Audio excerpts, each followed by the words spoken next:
एक डॉक्टर ने सिलिकॉन जैसी एक नरम परत निकाली और उसे एक रोबोट के सिर पर लगाकर पूरी मेहनत से आकार देना शुरू किया। धीरे धीरे एक इंसानी चेहरा उभरने लगा। चेहरे को शरीर के साथ बिल्कुल नेचुरल फिट देने के लिए उन्होंने उसके कान को हल्का सा छुआ और अगले ही पल सिर का ऊपरी हिस्सा अपने आप खुल गया। बाहरी मैकेनिकल खोल हटते ही उसने पहली बार अपने अंदर की असली बनावट देखी। ये नजारा उसे बेचैन कर गया, लेकिन डॉक्टर रुके नहीं। उन्होंने कृत्रिम हाथों को इंसानी रूप दिया, फिर एक एक कर बालों को खोपड़ी में लगाया। कुछ ही समय में उसका पूरा सिर किसी असली इंसान जैसा दिखने लगा। यथार्थता को और बढ़ाने के लिए वैज्ञानिकों ने उसके भीतर कृत्रिम अंग लगाए और शरीर में कृत्रिम रक्त प्रवाहित किया। इस तरह दुनिया का पहला अत्यंत यथार्थवादी ह्यूमनॉइड रोबोट तैयार हो गया। यह उपलब्धि विज्ञान के लिए एक ऐतिहासिक कदम थी, लेकिन इसी बदलाव ने उसकी जिंदगी की दिशा भी हमेशा के लिए बदल दी। उसकी इंसान बनने की चाह सिर्फ अपग्रेड पाने के लिए नहीं थी, वह अपने दिल के एक पुराने अधूरे एहसास को पूरा करना चाहता था। कई साल पहले वह एक युवती का निजी रोबोटिक केयर टेकर था। शादी से पहले उसके हाव भाव में बिछड़ने का दर्द साफ दिखाई देता था। वह चाहती थी कि रोबोट उसे रोक ले, लेकिन प्रोग्रामिंग की सीमाओं में बंधा होने के कारण वह सिर्फ शुभकामनाएं ही दे सका। युवती किसी और से शादी कर गई। उस पल उसके चेहरे पर कोई भाव नहीं था, लेकिन भीतर पहली बार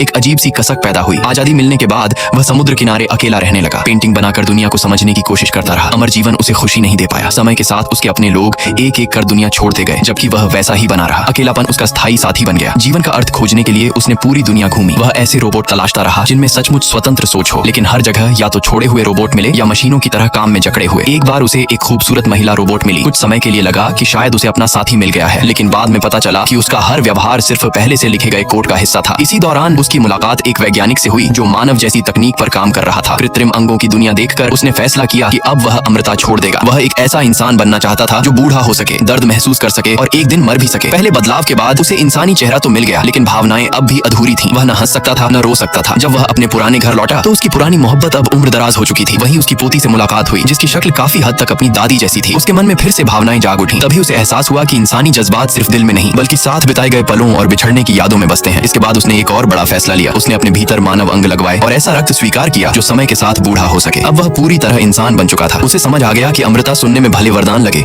लेकिन उसमें अपने प्रिय लोगों को खोते जाने का दर्द छिपा होता है। असली जीवन तो वही है जिसमें इंसान अपने अपनों के साथ उम्र बिताए, हर पल को संजोए और जन्म से लेकर मृत्यु तक की यात्रा को महसूस करे। यही जीवन का सबसे गहरा अर्थ है।